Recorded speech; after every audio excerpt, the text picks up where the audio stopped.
Hassan, you are recognized for your questions. Well, thank you, Chair Peters, and I want to thank you and Ranking Member Portman for holding this hearing today. Thank you to our witnesses for being here.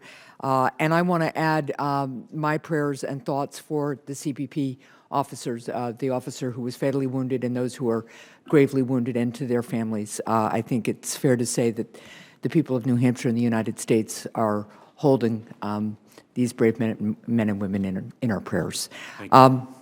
I also wanted to take the opportunity, although he has stepped out for a moment, just to thank Ranking Member Portman for his years of service and for his work on this committee and for the bipartisan work that he has led. And again, to all of the witnesses, but more importantly to the men and women you lead, thank you, to them, their families. The first priority of government is to ensure the safety and security of its citizens, and your work is really critical to that mission. Director Abizaid, I want to start with a question to you and then a follow-up to the other two witnesses.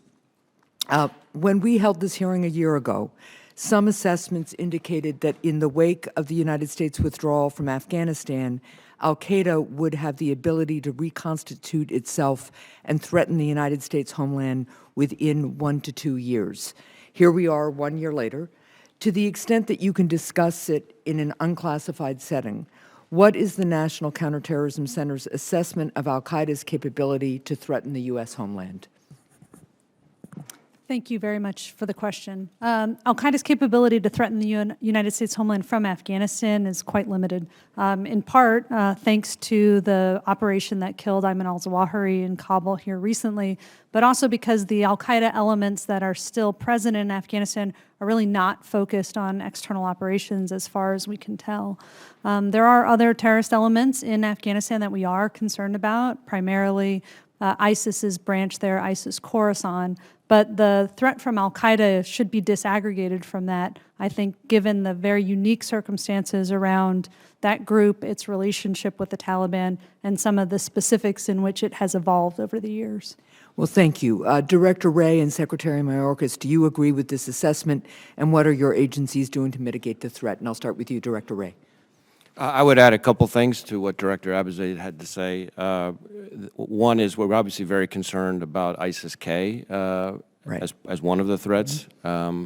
Second, I think as time progresses, I am concerned that we will have fewer and fewer good sources of information about what al-Qaeda is or isn't doing in Afghanistan, so we always have to be mindful of, as Secretary Rumsfeld famously said, the known unknown. Right.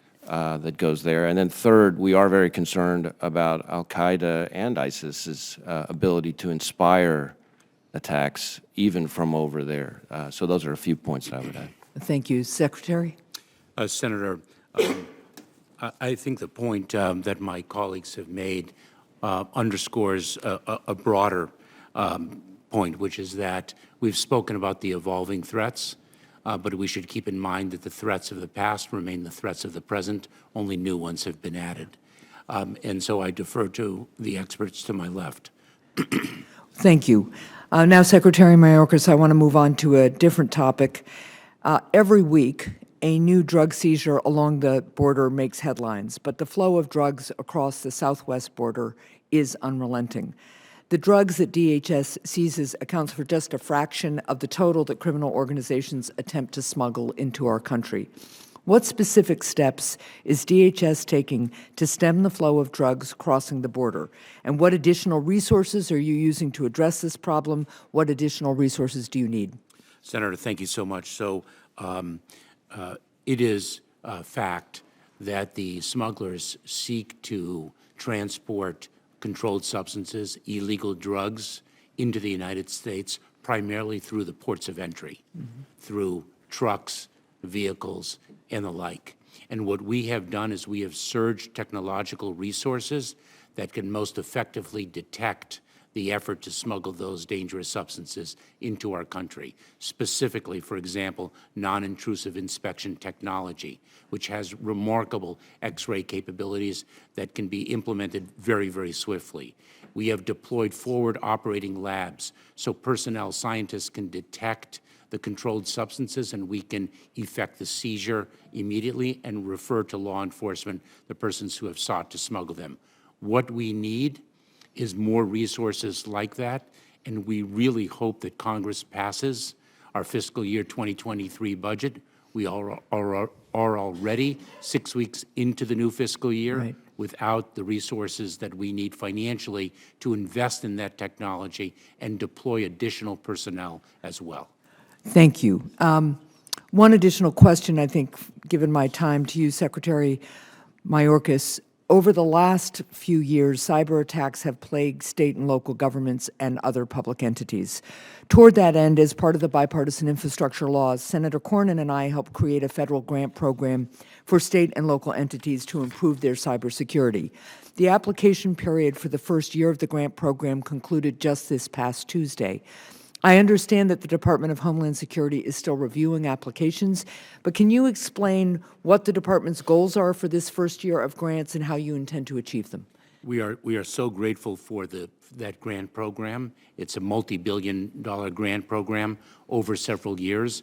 The first year, this first year of its implementation, we are dedicating $185 million in resources to state and local governments. This is all about building their capacity to enhance the security of the cyber ecosystem.